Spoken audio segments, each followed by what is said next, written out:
আসসালামু আলাইকুম। আজকে আপনারা দেখতে পাচ্ছেন যে আমরা আসলে মাছ কাটাই করতেছি কিভাবে মাছ কাটাই করব, কাটাই করলে কিভাবে মাছ আসলে ভালো হয় সেইটাই পদ্ধতি আপনাদেরকে দেখানোর চেষ্টা করব। সঙ্গে থাকবেন এবং আমাদের সঙ্গে যে ভাইরা আছে যে মাছ কাটাই করলে কিভাবে কাটাই করতে হয় এবং কিভাবে কাটাই করলে মাছটা কাটাই করতে হয়। আসলে কাটাই করতে গেলে অনেক ধৈর্যের প্রয়োজন হয়, যেটা আসলে সবার দ্বারা হয় না। কাটাইয়ের জন্য আসলে ধৈর্যের অনেক বেশি প্রয়োজন হয়। তো আসলে কাটাই আজকে কত লাইন করতেছেন ভাই? 100 লাইন মাছ কাটারি করতেছি। ও আচ্ছা আচ্ছা, মাছ তাহলে কত লাইনে করলে ভালো হয়? 100 থেকে 150 লাইন।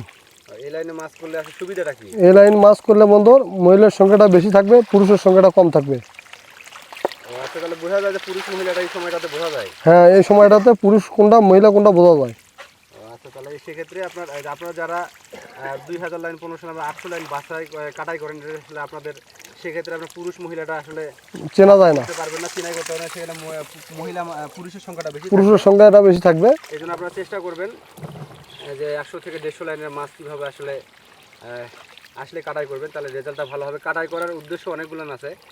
বর্তমান যে বাজার ব্যবস্থা, এই বাজার ব্যবস্থার মধ্যে যে আপনার কাটাই করলে মাছের যে গ্রোথ আসে বা রেজাল্টটা যেটা হয়, সেটা আসলে কাটাই না করলে আপনারা জানেন যে পিন মাছ যেটা আছে ছোটো মাছ,